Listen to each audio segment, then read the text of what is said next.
Hello and welcome back. A very good morning to all of you in Mumbai, different cities in India, and of course those who are overseas who are watching this video at some point in time or the other. Now, this morning I bring you a unique and different topic, and it's called what drives employee engagement.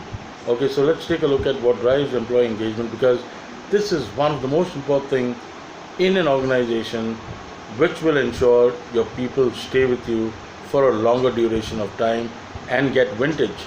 So let's take a look. What are the factors that drive employee engagement? Now, the factors that drive employee engagement is a strategic narrative, which is also called leadership. Engaging your leaders from time to time. Employee voice, your VOC that you have, the voice of the customer. You have an external customer, which is your client. You have an internal customer, which is your employees. And of course, employee integrity. Employee integrity is equivalent to employee tenure, duration, vintage, and profitable organization. So let's look at what factors influence employee engagement. There are so many, but I've brought it in a nutshell for you. Starts with inspiration. Then we look at autonomy, transparency and honesty, cultural diversity. You adopt a learning culture, scope for personal development. You have a fair play structure, a fair play ecosystem. You are flexible and adaptive. And you have career development opportunities where you can grow as an individual. So these are the factors which will influence employee engagement. A long story cut short into good 8 to 10 points. Now, how do you increase employee engagement? You encourage by being more flexible. You volunteer as a team. You've got to be authentic, honest, transparent. You promote by a lot of camaraderie. You ask for feedback, where you can improve, what are the areas you can improve. So what if you're the head of department? So what if you're the head of operations? So what if you're the center head? You will still ask for feedback. Hold regular meetings, high tea, a coffee meet, a skip level meeting. You clarify goals. Ask them what is it that they want from this organization, what are they looking forward to. So you'll get a lot of feedback. Moving forward, you also provide them a nice, fun working environment so that they look forward to come to work each and every day. So that comes to our next question. What are the top drivers for employee engagement? Now, you can have so many drivers, but a meaningful work environment leads it. Relationship with your co-workers, interpersonal relationships, a feedback mechanism, your leadership, top down, so leading without title, like how Robin Sharma puts it. What is finally your goal for employee engagement? Now, employee engagement by itself is a workplace approach, resulting in the right decision for all members of an organization to give off their best each and every day when they come to work, which is committed to the organizational goal. You give off your best, but it has to be committed to the organizational goal, their values, vision and mission. Also, it keeps them motivated to contribute towards the organizational success, which enhance sense of their own well-being.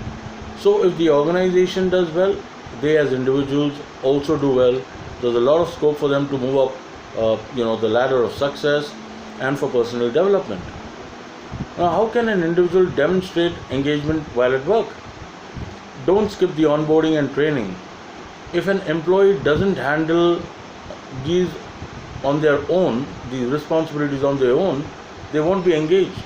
If they skip every employee engagement, they'll never know what's happening in the organization. Set company goals, make it very clear to them from day one, have an expectation meeting set up, focus on the employee development. See what skills he has, see what skills he can acquire, and then you bridge that gap. Don't micromanage. Nobody likes to be, somebody breathing down their neck. So don't ever do that. And make that area, that work area, a fun place to work. Because the more fun you have over there, because you're spending what, 8-10 hours a day, if that place is not fun for you to work, then how will you really enjoy what you're doing? So be careful, be mindful of that. Now, how does employee engagement really make a difference? Oh yes, it does, because it enhances productivity, it enhances performance, and finally it swells up your profit. So when an employee is happy, performance improves, profitability improves. So the 3 P's are taken care of: performance, productivity, and profitability. Now this happens only when an employee is very, very happy, his ESAT levels are very high, and he comes to work with a feeling, with a sense of belonging that, he wants to do well. So this is how it will help him. What are some of the ways that we can have engagement strategies? Get creative with your course content. Reward the learners for engagement. Have a rewards and recognition, every quarter. Create an open communication channel. There's no point of having an open door policy when you have a closed mind sitting behind it. There's no point, doesn't help. You can always keep harping the whole day that we have an open door policy. What's the point if there's a closed mind sitting behind it? Right? You get what I'm trying to say? Good. Now, finally, how do you make a good employee engagement plan? First of all, know your limitations. Don't go around solving world hunger. Create objectives, small milestones. Have metrics, targets in place so that your reward and recognition can be measurable. Okay, you're not playing favorites.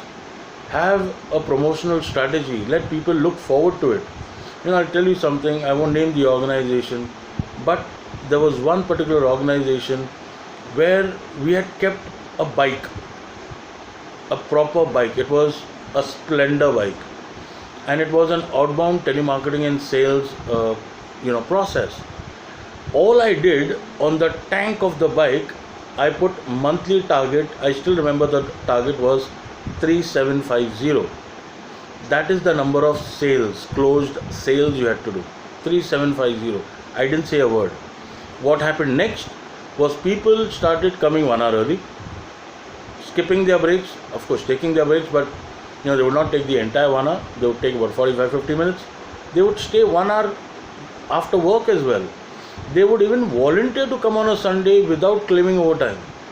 Without saying a word, one sticker on that tank of the bike did magic. Remember, there was going to be only one winner. But you know what? 80% tried for it. 80% tried for it. And that, it actually sent those sales figures haywire. We would get calls from the client saying, hey, you know what? We don't have so many field executives now. Please reduce, stop the sales, slow down. Have you ever heard something like this? So do like, subscribe, and press the bell icon for all such future video notifications which I will bring to you to enrich your knowledge, update you, and also build some skills. In the meantime, you stay indoors, stay safe, take care of yourselves, and God bless. Bye-bye.